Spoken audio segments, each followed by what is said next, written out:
Hai, Assalamualaikum. Hari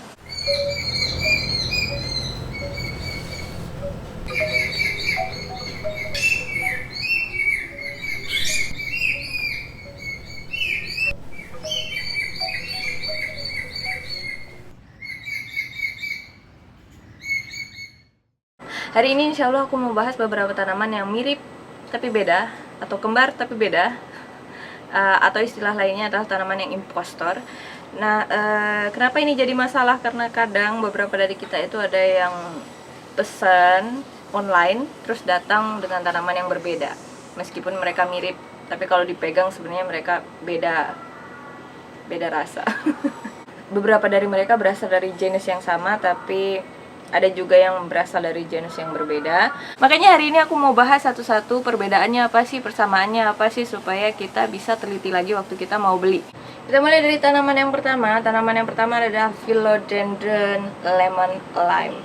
Nah, ini bisa dilihat sebenarnya kalau kita perhatiin baik-baik, dia daunnya berbentuk hati karena dia dari genus Philodendron. Philo artinya cinta, makanya umumnya daun Philodendron itu berbentuk hati.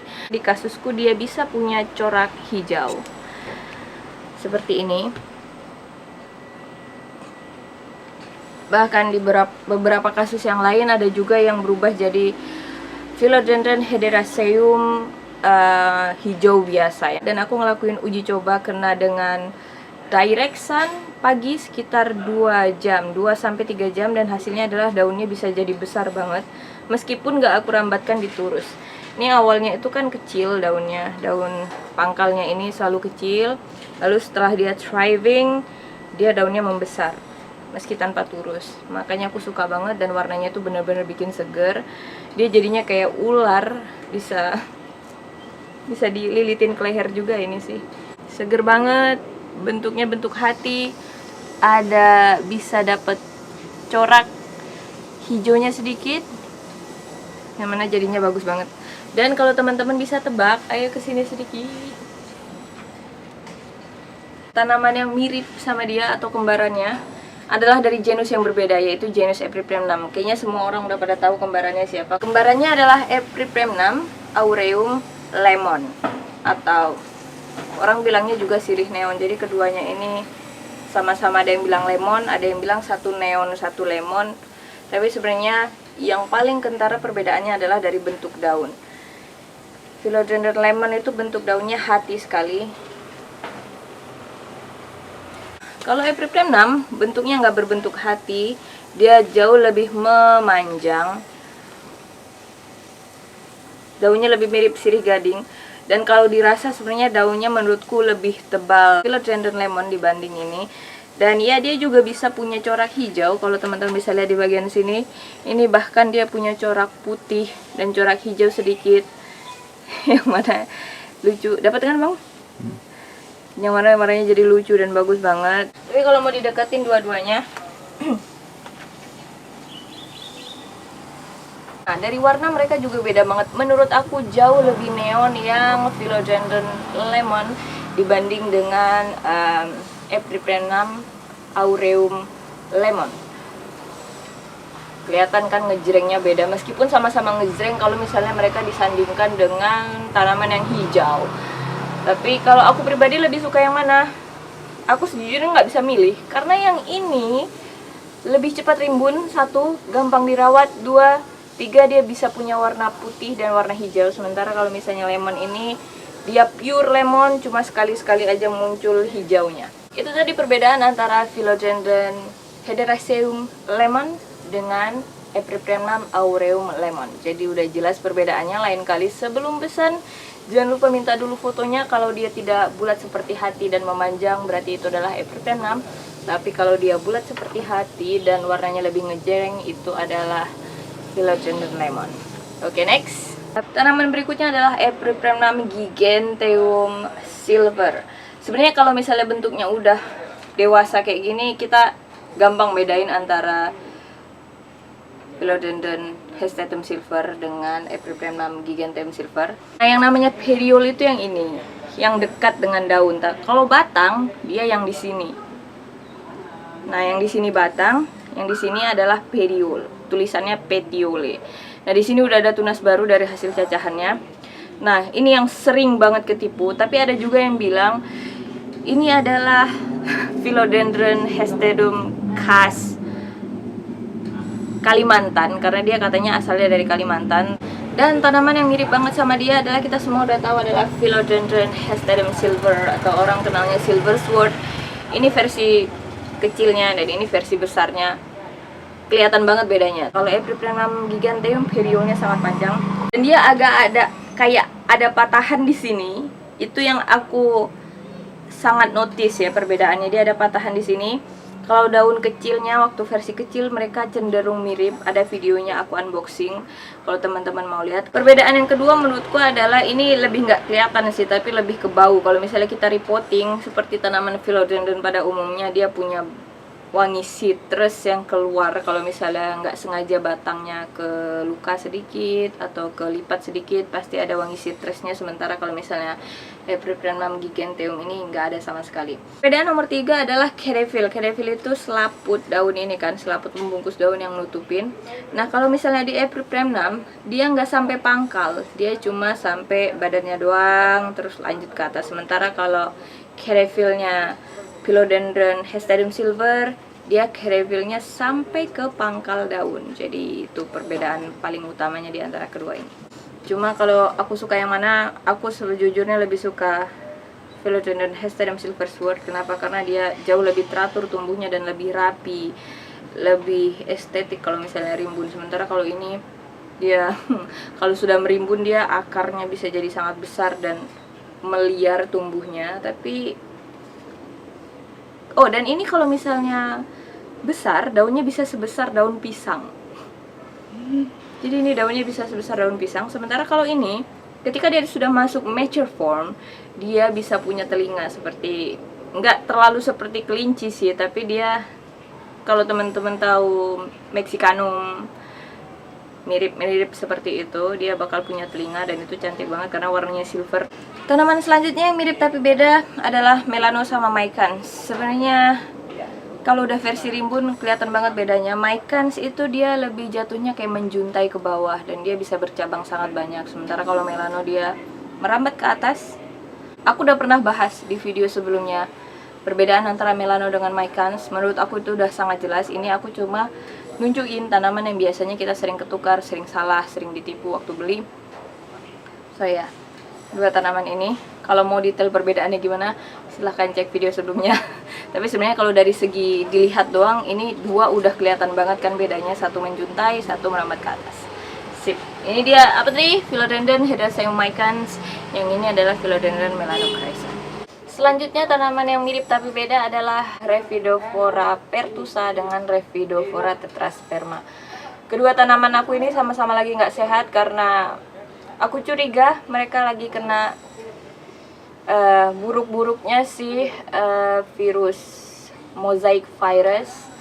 Tapi aku masih berharap mereka cuma kena defisiensi mikronutrients. Tapi aku nggak tahu yang mana lagi aku treatment. Nanti kabarnya gimana, insya Allah aku kabarin. Perkembangannya gimana, insya Allah aku bahas kalau aku udah nemuin solusinya. Tapi mudah-mudahan bukan mosaic virus, karena kita udah cukup dengan coronavirus. Masa tanaman juga.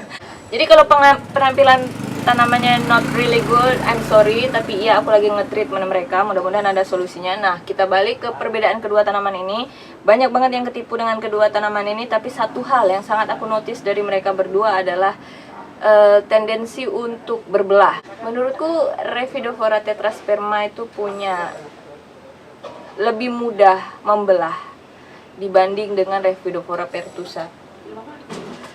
Tetra ini aku punya dari cacahan. Daun pertama dia nggak membelah, daun kedua langsung membelah, bagus banget. Tapi kalau pertusa ini udah banyak banget yang aku botakin di bawah sini dan dia cuma baru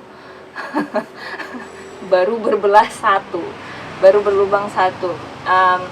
Terus dia kena penyakit yang mana dia jadinya stunting kayak gini, dia daunnya jadi kecil. Jadi ini lagi masa treatment. Aku belum lihat perkembangannya, tapi mudah-mudahan dia bisa sembuh. Itu perbedaan yang paling mendasar yang aku lihat.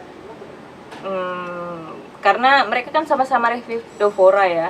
Jadi susah kalau mau dibedakan dari batang dan daun, itu susah karena sama-sama punya genus Rhaphidophora. Perbedaan lainnya adalah dari segi harga. Kalau di sekarang ini dapat tetra di bawah 100, kemungkinan besar itu adalah Pertusa. Jadi kalau ada lihat di online shop dapat tetra di bawah 100 dan itu lebih dari 1 daun, kemungkinan sangat besar itu adalah Pertusa. Tapi kalau misalnya di atas 100, tapi banyak kan yang nipu juga di atas 100, makanya menurut aku cara amannya adalah minta fotonya. Kalau teman-teman lihat fotonya itu sudah berbelah seperti ini, besar kemungkinan dia itu tetra. Bahkan mature-nya Rhaphidophora yang udah berbelah itu bisa kembali lagi nggak berbelah. Jadi dia memang nggak stabil ya, secara belahan dia nggak stabil. Biarpun dia udah berbelah, dia masih ada peluang untuk daun baru yang nggak berbelah. Perbedaannya hanya di situ. Selanjutnya adalah spider plant dan lily Paris. Teman-teman bisa tebak yang mana spider plant, mana lily Paris? Yo, yang mana yo? Kalau mature-nya pasti ketahuan banget ya. Nah, tapi kebanyakan orang salah, termasuk aku salah ini. Waktu pertama kali beli, aku kira salah satu dari mereka adalah spider plant, tapi ternyata salah. Kalau misalnya di tengahnya ini putih garisnya, maka itu adalah spider plant atau Chlorophytum comosam. Tapi kalau misalnya dia di tengahnya hijau seperti ini, dia adalah lily Paris. Terus perbedaannya di mana? Mature formnya spider plant, dia bisa punya kayak anak, kayak air mancur ke bawah. Aku nggak punya yang mature-nya, tapi nanti insya Allah aku tampilin. Kalau misalnya lily Paris, dia hanya ada bunganya kecil, warna putih.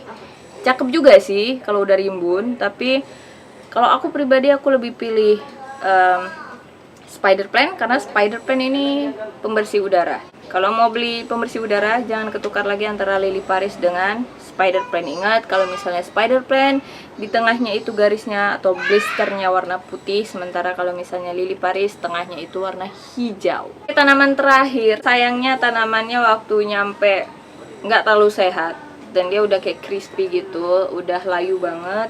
Jadinya ini lagi aku propagasi. Ini adalah English Ivy variegata.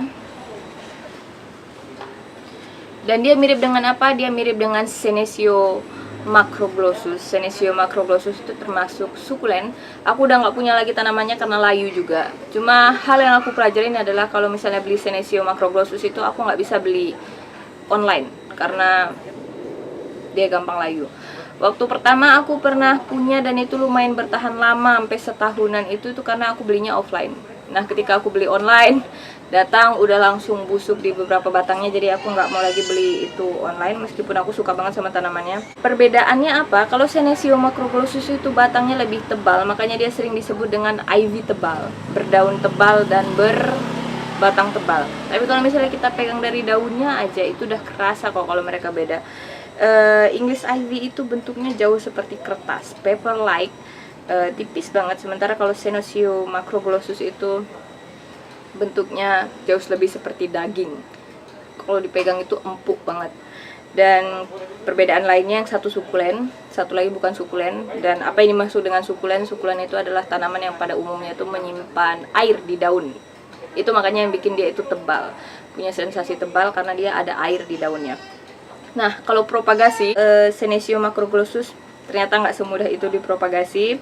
Kalau ini ada peluang aku berhasil karena daunnya lebih segaran dibanding waktu pertama kali aku masukin ke dalam air. Jadi sepertinya ini lebih bisa diselamatkan dalam bentuk propagasi dibanding Senecio macroglossus.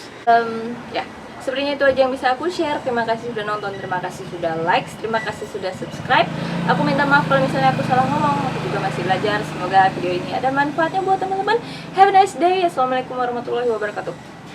Selanjutnya kita masuk ke segmen komentar pilihan. Komentar yang terpilih kali ini adalah dari Mbak Tri. Dorman artinya apa ya? Dorman adalah kondisi di mana tanaman itu berhenti tumbuh. Biasanya sih untuk sementara, sama seperti kalau di hewan itu kayak beruang kutub gitu. Dia berhenti tumbuh, nggak numbuhin daun baru, nggak numbuhin apapun. Tapi ketika dia ngerasa kondisinya sudah kembali kondusif, cahaya lingkungannya sudah kembali sesuai dengan yang dia inginkan, dia mulai tumbuh lagi, dan biasanya jadi bisa tumbuh lebih bagus. Next, ini dari Mas Abimanyu. Nyesel banget sumpah, pas bulan kemarin di Malang ditawarin Stanleyana 30.000, 2-4 daun, sekarang udah di Jakarta. Ini alasan kenapa aku nggak mau nunjukin harga tanaman. Begitu aku tunjukin harga tanaman, Mbak, ada yang lebih murah di sini. Mbak tuh dapatnya kemahalan, ayo dapat kemurahan. Jadinya nyesel. Makanya aku nggak pernah mau sebenarnya nunjukin harga tanaman itu. Ini alasannya. Next, dari Mbak Alkis of C. Mbak, tanaman kupu-kupu saya kok bagian bawah daunnya ada putih-putih kayak jamuran. Kenapa ya? Udah saya semprot pakai air mix sunlight, tapi tetap aja nggak hilang, terus jadi dorman. Kalau misalnya putih-putih itu kemungkinan besar dia adalah jamur. Dan kalau misalnya kita pakai sunlight itu hanya works on hama. Kalau hama bisa kita kasih sunlight, bisa kita kasih mama lemon. Tapi kalau misalnya dia kasusnya adalah jamur, maka mau nggak mau kita harus pakai anti fungi atau anti jamur. Salah satu merek yang aku tahu adalah Antrakol. Dicampur aja di air, disemprotin ke daunnya, nanti insya Allah kalau misalnya jamurnya udah hilang, dia bakal kembali. Tapi kalau dorman sudah botak total, nggak usah khawatir. Cuci umbinya, jaga tempatnya supaya kering, taruh di media tanah, setengah ke tanah, setengah lagi muncul. Jangan terlalu sering disiram, nanti insya Allah dia bakal tumbuh lagi. Oke, itu dia tadi komentar pilihannya. Terima kasih sudah komen, ditunggu komentar dari teman-teman lainnya. Assalamualaikum warahmatullahi wabarakatuh. Bye.